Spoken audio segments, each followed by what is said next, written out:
Buongiorno squadra, siamo Trek in Friuli Venezia Giulia. Il nostro canale è basato sulle camminate in montagna per mostrarvi i fantastici sentieri che ci sono nella nostra bellissima regione. Adesso però pubblicheremo alcuni video mirati, perché chi ci segue sa che abbiamo comprato un Nissan Evalia 200 e lo stiamo camperizzando, e quindi questi piccoli video possono aiutare altri utenti nel momento in cui si trovano nella nostra stessa situazione e devono appunto smontare alcune parti del furgone. Quindi via si parte e speriamo di non distruggere nulla. Quello che andremo a fare oggi sarà togliere i due sedili posteriori, cioè quelli che si staccano da qua e poi vengono abbassando lo schienale attaccati al corino qua sopra. Non è una cosa assolutamente difficile. Iniziamo con il togliere che tengono attaccati il sedile da una parte e dall'altra, quindi verrà svitato questo bullone e questo bullone qua, per poi, e vi mostro, arrivare a togliere il sedile facilmente. Allora, tolti i due bulloni qua, non bisogna fare altro che sganciarlo e il sedile è praticamente tolto, cioè una cazzata. Allora, per togliere le cinture bisogna innanzitutto togliere via questo tappino, e qua avete il primo bullone, e poi scendendo abbiamo il secondo bullone, che è questo qua, e dopodiché andremo a staccare la parte in plastica per togliere l'ingranaggio che c'è all'interno. A questo punto togliamo la mascherina di plastica per svitare l'altra parte.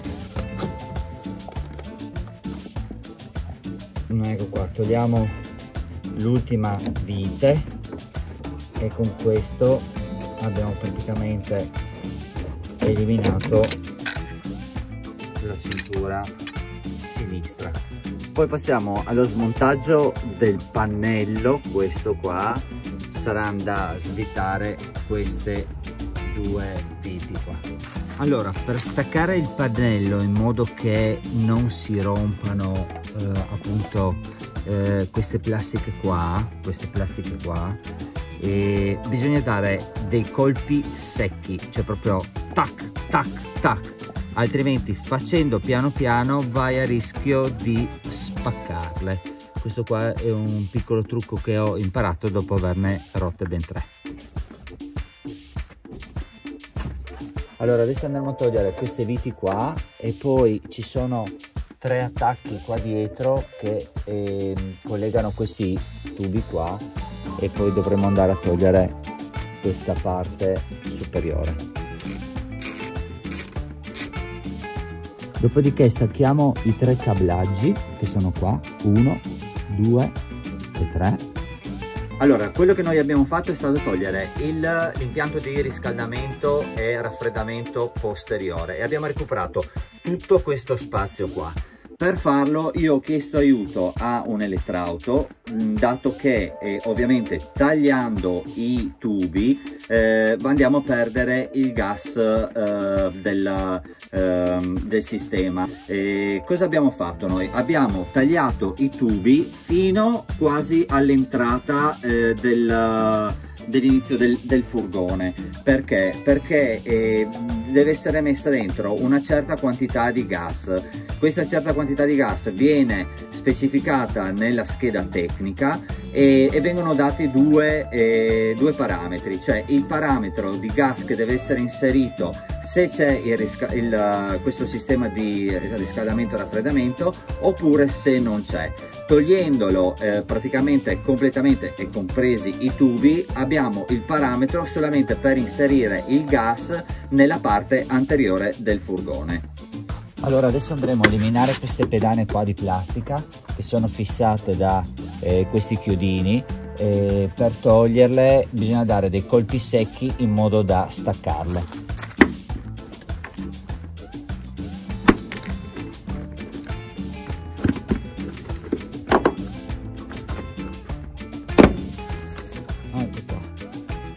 L'ultima parte è un po' più complicata perché questa plastica si va a inserire praticamente qua dentro. Adesso toglieremo il tappetino perché poi la parte sotto verrà tutta coibentata.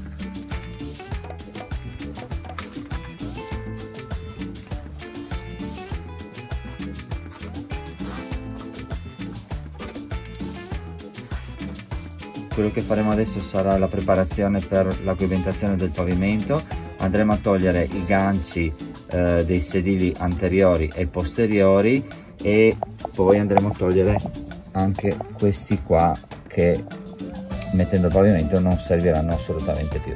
Allora, quello che noi andremo a utilizzare per isolare il pavimento e il soffitto è del Polyflex 13 mm. Infatti, se vedete, è un materiale bello spesso e soprattutto adesivo, quindi facilmente applicabile.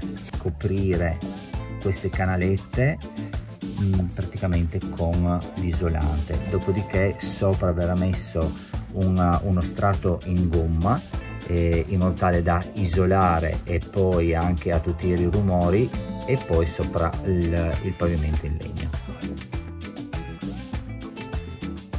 Allora, qui andremo a rimuovere le viti delle lucette per poi continuare a staccare il pannello.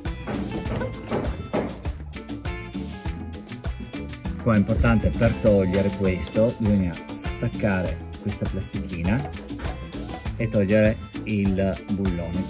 Ulteriore operazione da fare è togliere questa plastica e svitare queste due viti per eliminare il pannellino luci posteriori.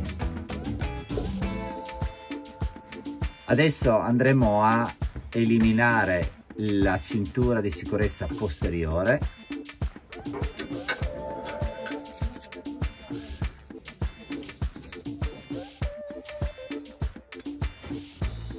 Ora toglieremo questo pannellino qua che non serve.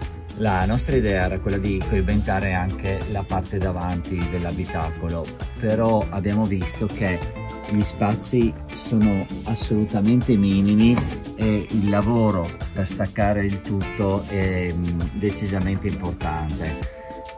Quindi la nostra filosofia è che comunque gli daremo una coibentazione parziale, anche perché, ripeto, è un veicolo con 8 finestrini e quindi l'isolamento trova il tempo che trova, ecco, quindi si fa una cosa secondo noi al 50%.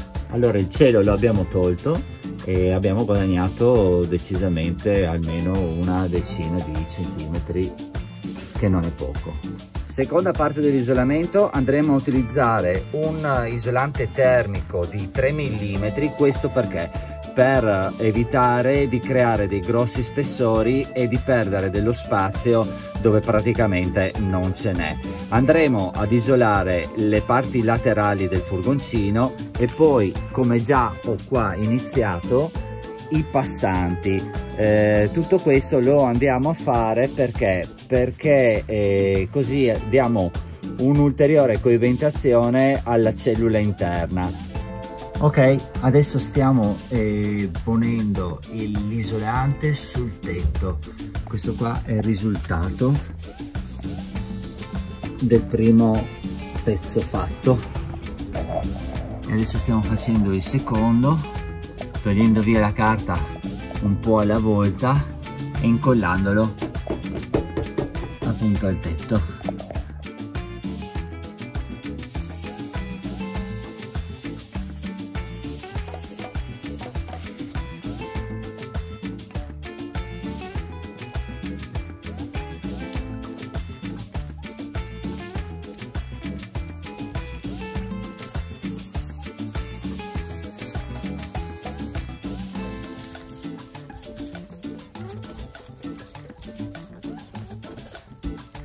Allora, altra accortezza durante l'isolamento, nel passante centrale, quello più grande, c'è questo foro e il passante dentro è praticamente vuoto. Allora, io l'ho isolato così, però per fare un isolamento ulteriore cosa sto facendo?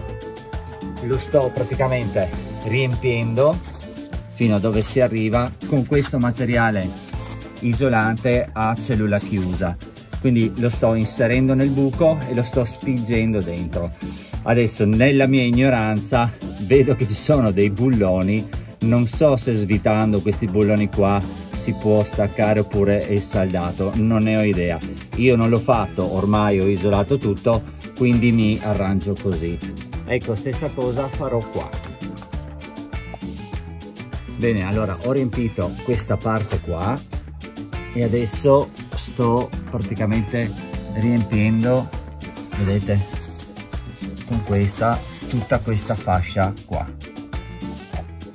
Allora, scena prima, atto secondo, le mie idee malsane.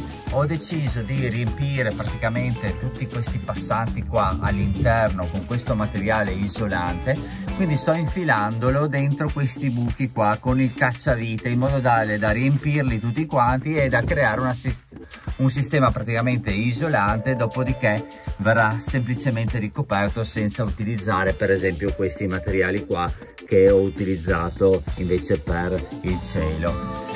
È un lavoro infinito, perché quando tu inserisci queste cose qua dentro sembra che ci sia lo spazio cosmico, cioè vai a mettere dentro una quantità enorme e non finisce mai, c'è un lavoro incredibile.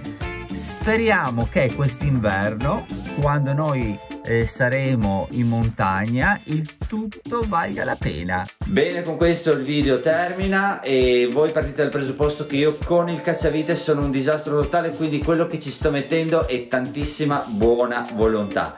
Andremo a farne un altro per mostrare gli avanzamenti della camperizzazione. Non mi resta che ringraziarvi soprattutto per l'enorme pazienza. Ciao a tutti.